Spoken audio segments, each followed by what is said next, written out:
hata hawajui nini iko ndani. Sasa hiyo jameni, tunasomesha watu ndio wasome. Au ni namna gani? Yes.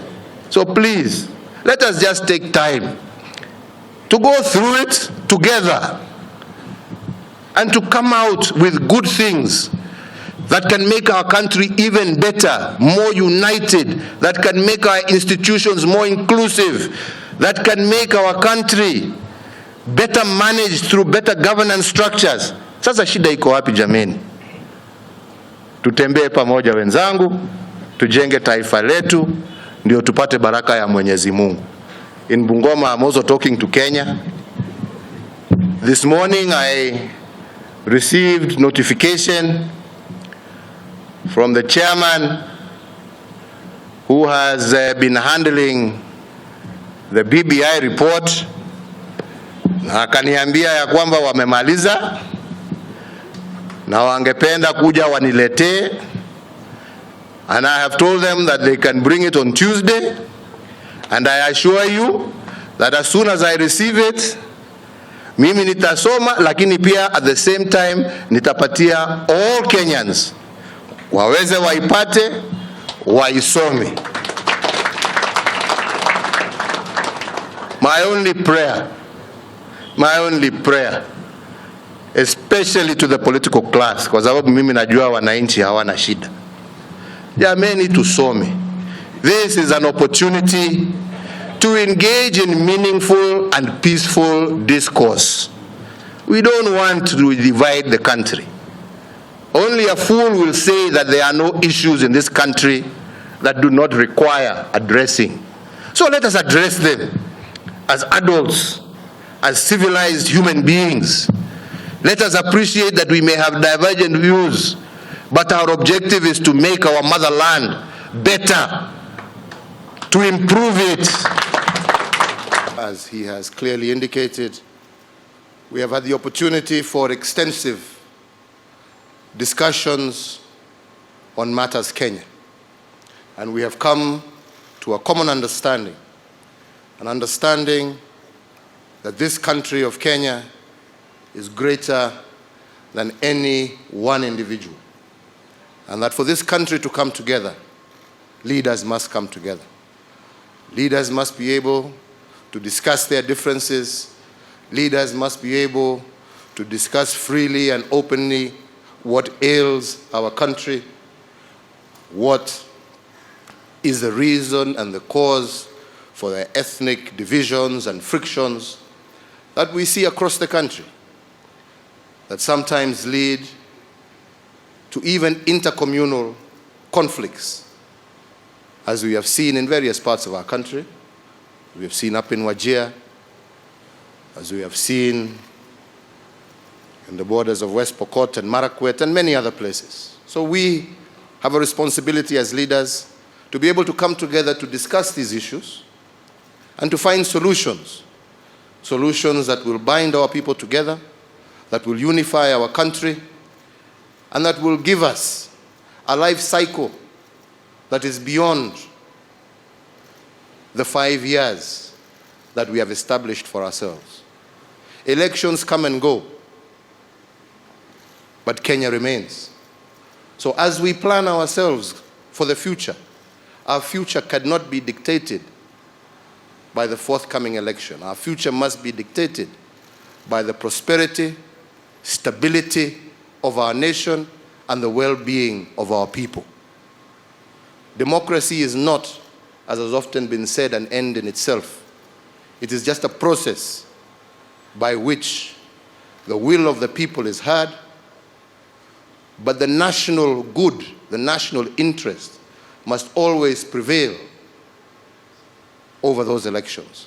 And this is what me and my brother have agreed, that starting today, we will begin a process of bringing our people together, that we will begin a process of discussing what ails us and what creates division amongst us. And we look forward to the support of every single leader. We look forward to the support of every single Kenyan, so that we can build together a united, harmonious, stable, nation where no individual feels left out or left behind. So to me, this marks a new beginning for our country, a beginning in which we hope that we shall march together as Kenyans, and that we can differ in terms of political alignment, but always remain steadfast and united in matters Kenya. So with those few and brief remarks, a more detailed statement will be given to all of you to be able to read and to understand, that formulates this new beginning that we seek to start. And we thank you for finding time to join us. And as my brother has said, we look forward to you to be our partners to create this new Kenya. Thank you, and God bless you.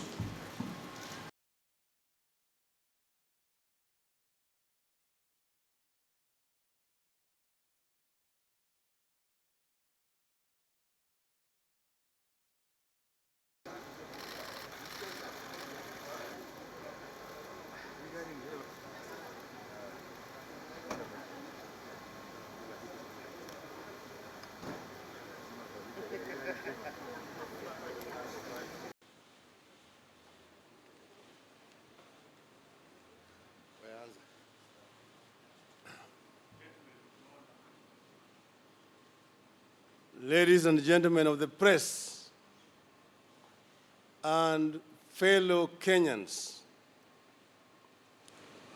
in the life of any nation, a time comes when the people and their leaders must audit the progress made towards the attainment of the goals and prayers laid out at the founding of the nation.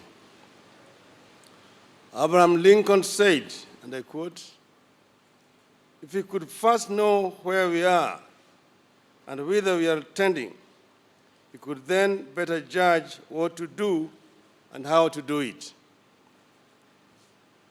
When such time comes, the leaders entrusted to secure the goals, in our case, justice, unity, peace, liberty, and prosperity for all, have a duty to reflect on their performance in the search for these hallowed goals. Such a time has come for Kenya. 54 years into independence, we are challenged to audit our progress towards the ideals for which our fathers fought to establish a free and independent country, and for which many of our compatriots died. We, the leaders, are equally summoned to reflect on our performance toward the achievement of our nation's aspirations. This audit and introspection has been a long time coming. Throughout our independence history, we have had doubts on how we have conducted our affairs in the face of growing divide along ethnic, religious, and political lines. Regrettably, we have responded to our challenges by mostly running away from them. We have moved from year to year, election to election, never pausing to deal with the challenges that our diversity was always going to pose to our efforts to create a prosperous and a united nation. Consequently, the ties that bind us are today under the severest of stress. Our diversity appears destined to be a curse to ourselves today and to our children tomorrow.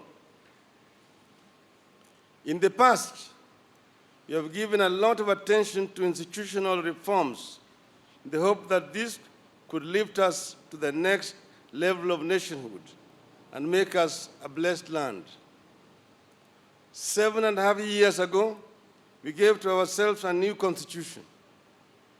We put our faith in it as the instrument to revolutionize our nation. In this way and many other ways, we created some of the best hardware any country has ever possessed to engineer their affairs. we must be courageous enough to admit that it has not worked. It has failed because we are yet to upgrade our software. We have been pouring new wine into old wineskins. The gospel tells us that new wine needs new wineskins. The time has come for us to confront and resolve our differences. These differences are becoming too entrenched. No two Kenyans agree on the origins of the differences and what they portend. Millions of our children continue to be born and married into these differences. People are dying out of these differences. Many of these differences are already well entrenched in the third generation of Kenyans that are currently leaking into the fourth generation in primary and secondary schools. Yet in many instances, Kenyans cannot remember why and where they disagreed in the first place. As we fight ostensibly to save ourselves from each other, the reality is we need to save our children from ourselves. My brother and myself have therefore come together today to say this dissent stops here. We refuse to allow our diversity to kill our nation. We refuse to be the leaders under whose watch Kenya's lead into a failed nation. This is a call to self-reflection. We have to look into ourselves and challenge our readiness to make the changes that will allow our institutional reforms to work. So long as we remain divided, acrimonious, selfish, and corrupt, no amount of institutional reform will better our lives. The reform process will become an exercise in diverting attention from our own failings and taking refuge in the blame game. We therefore seek your partnership in this initiative, fellow Kenyans. We are all sailing in this one ship. We must come together to scoop out the water that has been sipping, or we shall capsize. We have traveled too far to turn back. We would never make it back to the shore. Yet we can't make it to our destination either. Our only option is to come together and scoop out the waters of animosity that we have been pouring into the boat before we all sink.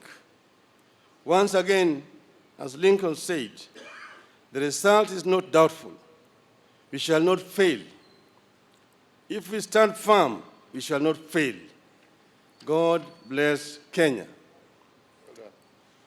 So, kwa Kiswahili tumekuja pamoja na ndugu yangu Uhuru Kenyatta.